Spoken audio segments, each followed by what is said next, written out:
ഒരു തമാശയുണ്ടായി. എന്താ വെച്ചാൽ എൻ്റെ ഒരു പരിചയക്കാരനുണ്ട്, നിതിൻ എന്നാണ് പേര്. എന്താ നിന്റെ വിഷമം? എന്റെ പേര് ബാലകൃഷ്ണൻ. അതാ നിന്റെ വിഷമം? അല്ല. അപ്പോൾ അയാൾ ഈ ഹംഗ്രി മൃണാൾ റെസ്റ്റോറൻറ്റിൽ വന്നപ്പോൾ അവിടുത്തെ ഭക്ഷണമൊക്കെ കഴിച്ച് ഇഷ്ടപ്പെട്ടു.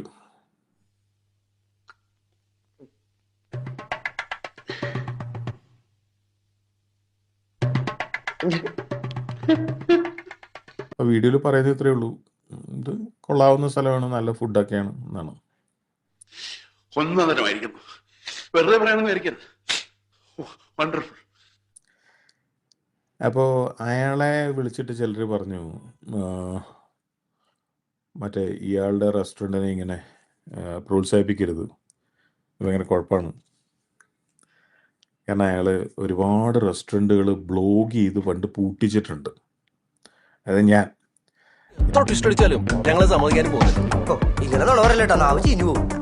ഏത് റെസ്റ്റോറൻ്റാണ് അയാൾ വ്ലോഗ് ചെയ്ത് പൂട്ടിച്ചത്, അതിന് ഇയാൾക്ക് ഉത്തരവില്ല. വേണ്ട വേണ്ട വേണ്ട വേണ്ട കള്ളത്തരൊന്നും പറയണ്ട. അപ്പൊ എന്തിനാണ് ഇങ്ങനെ കള്ളം പറയുന്നുണ്ടാവുക? ഇങ്ങനെ എന്തെങ്കിലുമൊക്കെ പറയുമ്പോഴേ എന്റെ മനസ്സിനൊരു സന്തോഷം ഉണ്ടാവുള്ളൂ. ഇല്ല, ഇത് പൂട്ടിക്കാൻ വേണ്ടിയിട്ടല്ലല്ലോ ഇത് പറയുന്നത്. എന്റെ ഇല്ലാത്ത ബുദ്ധിയിൽ ഒരു ഐഡിയ തോന്നുന്നുണ്ട്. നമ്മൾ ഏതെങ്കിലും ഒരു റെസ്റ്റോറൻറ്റിനെ പറ്റി എന്തെങ്കിലും ഒരു അഭിപ്രായ വ്യത്യാസം ഉണ്ടെങ്കിൽ അത് പറയുന്നത് എന്തിനാണ്? അത് അവിടെ ഇരുന്നിട്ടല്ലേ, ആ റെസ്റ്റോറൻറ്റിനകത്ത് ഇരുന്നിട്ടാണ് പറയുന്നത് അല്ലേ? ജോർജ് സാർ ഇങ്ങനെ നിൽക്കുന്നുണ്ടേലേ, നീ ജോർജ് സാറിനെ ഇനിയും കുറെ അറിയാനുണ്ടനിയാ. ഒരു റെസ്റ്റോറൻറ്റിനെ ഉപദ്രവിക്കാൻ വേണ്ടിയിട്ടല്ല ഇത് ചെയ്യുന്നത്. മാത്രമല്ല, എനിക്ക് വ്യൂസ് ഉണ്ടാക്കാനോ അല്ലെങ്കിൽ എനിക്ക് അതിൽ നിന്ന് ഒരുപാട് മറ്റേ യൂട്യൂബിൽ നിന്ന് പൈസ കിട്ടാനോ ഒന്നുമല്ല.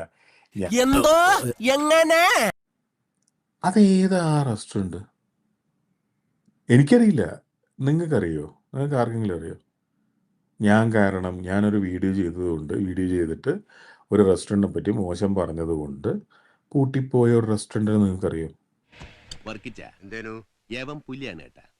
പുലി എന്ന് പറഞ്ഞാൽ വെറും പുലിയല്ല, ഒരു സിംഹം. അപ്പോൾ ഞാൻ കേട്ടിട്ടുണ്ട്, ഏതോ എറണാകുളത്തെ ഒരു തട്ടുകട, അവിടെ എലി ശല്യം ഭയങ്കരമാണ്. അതിൻ്റെ കുറേ വീഡിയോസ് പലരും പോസ്റ്റ് ചെയ്തു, അങ്ങനെ അത് പൂട്ടിപ്പോയി. അത് ഇവർ വീഡിയോ ചെയ്തുകൊണ്ടല്ലോ പൂട്ടിപ്പോയത്, അവിടെ എലി ഉള്ളതുകൊണ്ടല്ലേ പൂട്ടിപ്പോയത്. ഏതടാ ഈ കഴുത മോനൻ? ഒന്നും വിചാരിക്കരുത്, ചിറ്റയുടെ മോന്. ചിറ്റയുടെ മോൻ. ബിസിനസ് ഒക്കെ ഭയങ്കര മോശമാണ്, എന്തൊരു കഷ്ടപ്പാടാണ്. കിട്ടേണ്ടത് കിട്ടിക്കഴിഞ്ഞാൽ തോന്നേണ്ടത് തോന്നാൻ ഇത്തിരി സമയം നല്ലതാ.